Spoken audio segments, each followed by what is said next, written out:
గత 10 సంవత్సరాలుగా అన్ని దరఖాస్తులు ఇండ్ల కోసం గానీ, మా మరిదికి రేషన్ కార్డు కోసం గానీ అప్లికేషన్‌లు పెడుతూనే ఉన్నాము. ఆ గవర్నమెంట్‌లో ఏం రాలేదు. ఇప్పుడు రేవంత్ రెడ్డి ప్రభుత్వంలో రేషన్ కార్డులొచ్చినాయి. నాకు సొంతంగా ఇందిరమ్మ ఇండ్లల్లో మా పేరొచ్చింది. ఇప్పుడు టీఆర్ఎస్ ప్రభుత్వం వాళ్ళకి ఎందుకు అంత కడుపు మంట నాకు తెలుస్తలేదు. రేవంత్ రెడ్డి 6 గ్యారంటీలు ఇచ్చి అమలు చేస్తా అని చెప్పిండు. అలా 6 గ్యారంటీలు అమలు చేసిండు. ఈ ఈ టీఆర్ఎస్ ప్రభుత్వం వాళ్ళు ప్రజలు ఎవరైతే ఉన్నారో వాళ్ళకు కూడా ఇండ్లు వచ్చినాయి లిస్ట్‌లా. అలాగే రైతు అప్పు కానీ క్లోజ్ అయిపోయింది. అలాగే వాళ్ళకు సన్న ఓట్లు అమ్మిన వాళ్ళకు బోనస్ వచ్చింది. మళ్ళీ వాళ్ళ మహిళలు వాళ్ళ భార్యలు ఫ్రీ బస్ యూజ్ చేసుకుంటారు. వాళ్ళకు ఫ్రీగా కరెంట్ వచ్చింది. మళ్ళీ అట్లాగే గ్యాస్ పైసలు పడుతున్నాయి. ఇన్ని తినుకుంటా కూడా మళ్ళీ ఎక్కడైతే రేవంత్ రెడ్డి ప్రభుత్వం ఇవన్నీ మంచి పనులు చేస్తుందని వీళ్ళకే మళ్ళీ సపోర్ట్ చేయగలన్న కడుపు మంటతోని ఎక్కడ పడితే అక్కడ ప్రజాపాలన దగ్గర అంతా చెడు ప్రచారం చేయడం వల్ల గొడవలు చేస్తున్నారు. అదంతా జనాలు ఆలోచించాలి.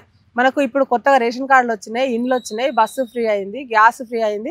వీళ్ళు ఈ 10 సంవత్సరాలలో మనకు ఏ ఒక్కటి లబ్ధి పొందలేదు. మనం ఎవరైతే టీఆర్ఎస్ నాయకులు ఆ నాయకులలో కూడా పేదవాడిని పట్టించుకొని లేదు. సపరేట్గా ఎమ్మెల్యేలతోని ఎంపీలతోని తిరిగిన వాళ్ళకే అవేంటి దళిత బంధు కానీ అదే దళిత బంధు వాళ్ళని 10 లక్షలు ఎవడేయమన్నాడు. అదే 10 లక్షల్ని ఇంటికి ఒక 50,000 ఇస్తే ఒక 10 కుటుంబాలు బాగుపడుతుండే. అట్లాగే ఇప్పుడు రేవంత్ సర్కారు ఏ పేదవాడైతే లబ్ధి ఎట్లా పేదవాళ్ళు అయితే ఉన్నారో వాళ్ళు ఖచ్చితంగా వాళ్ళు లబ్ధి పొందాలని అందరికీ ఇండ్లు ఇస్తున్నాడు, రేషన్ కార్డులు ఇస్తున్నాడు, కరెంట్ ఉన్నది, గ్యాస్ ఉన్నది.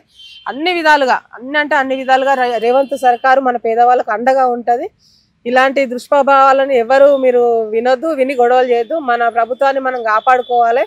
మనం కొంచెం ఓపిక పడితే ఇప్పుడు ఒక సంవత్సరం అయింది. దీంట్లో కొత్త రేషన్ కార్డులు వచ్చినాయి, ఇండ్లు వచ్చినాయి, రైతుల రుణాలు మాఫీ అయినాయి, రైతులకు బోనస్ వచ్చింది, సన్నవడ్లకి ఇంకా ఫ్రీ బస్ వచ్చింది, కరెంట్ వచ్చింది. ఒక మహిళ ఒక 500 రూపాయలు కావాలి ఒక హైదరాబాద్ పోవడానికి. ఈరోజు నేను ఆధార్ కార్డు తీసుకొని నేను 10 రూపాయలు ఖర్చు పెట్టకుండా నేను ఇంటికి రావడం జరిగింది. నేను నిన్న ఎంత పేద ప్రజలు ఇప్పుడు హాస్పిటల్కి వెళ్ళాలంటే అప్పుడు కేసీఆర్ ప్రభుత్వం ఉన్నప్పుడు హాస్పిటల్ పోతే 3 లక్షల ఆరోగ్యశ్రీ ఉంటుండే, ఇప్పుడు 5 లక్షల వరకు చేసిండ్రు. మొన్న రీసెంట్లీ మా నాన్నకి స్ట్రోక్ వస్తే కూడా ఆధార్ అప్డేట్ లేదని మమ్మల్ని వెనక్కి పంపించేసిండ్రు. మేము మళ్ళీ లేదు అట్లా కాదన్నా అని మళ్ళీ క్లారిటీగా చెప్పడం వల్ల ఇప్పుడు మళ్ళీ 20 నిమిషాలలో మా నాన్నకు స్టంట్ ఇచ్చిండ్రు కాంగ్రెస్ ప్రభుత్వం వచ్చినాక.